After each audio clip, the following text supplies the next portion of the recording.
Because we're living longer and each of us producing proportionally fewer children, the world's population is getting older. Our globe is greying. By 2050 there will be 9 billion of us on the planet. 2 billion of those will be over 60 years old. So if you're over 19 now, that will include you. When we get old, we often need looking after, so you better pay attention, because unless you can bribe your kids to look after you, this could well be your best bet. Gerhome is a project by France's IT Research Institute in Ria. It's a house fitted out with sensors monitoring almost everything going on inside. Electricity consumption, movement, chair and bed occupation. Even Gerhome's letterbox has a sensor to see if post is collecting there. Based on the activity of equipment, we can analyze what is the real activity of the person, but in the sense of daily activity. The interest of this analysis of sensors is to understand if the activity is normal.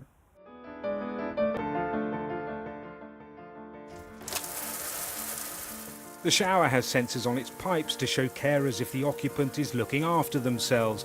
Other cunning sensors in the kitchen reveal whether someone is eating normally. The system can detect the slight changes in our natural rhythms that can give doctors and carers early warning of possible trouble ahead.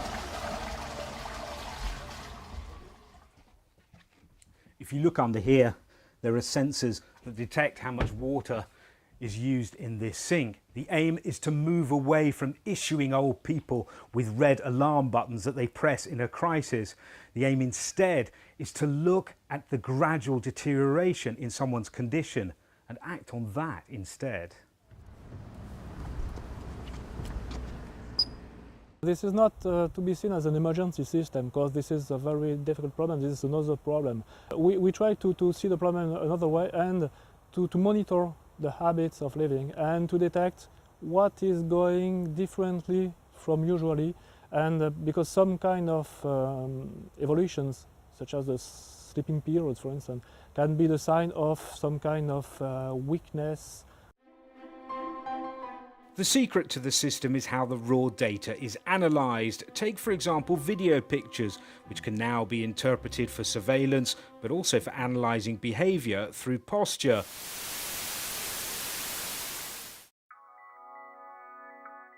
What's remarkable is that software can now tell if someone is in trouble, if they can bend or stretch normally, or if they're changing their usual routine. Video also gives doctors an objective way of assessing if changes in behaviour actually mean anything, whether they foretell an oncoming crisis or nothing harmful at all. For example, people are waking up during the night and they go to, we don't know what they are doing. And sometimes they can go to bathroom, or sometimes they just are erratic motion, they are not very conscious. And so in the second case, you have doctors who will give medication to the elderly, but for good reason. But in the first case, they will give the same medication, but for bad reason. It's just because they need to go to the toilet. So we need to know why people have such a behavior. It's not just important to know that they are getting up, it's to know why they are doing it. And so for that, we need a better analysis of the scene and the situation. Now, all this monitoring might seem intrusive, and it is, but this might be one of the easier trade-offs that modern technology has thrown up at us. If you were a vulnerable patient, what would you prefer? To lose a little privacy and have the freedom to stay at home, or be admitted to hospital and have very little privacy at all? Tout ce qui est le déploiement de technologies de sécurité et d'alerte au domicile, ça va permettre de diminuer des durées d'hospitalisation, notamment en gériatrie. Cette durée de convalescence est souvent allongée par la difficulté qu'on a à identifier le risque au domicile. But more important might be the cultural consequences of a technology that could make it more likely, rather than less, that old people will be left to their own devices rather than supported by their families.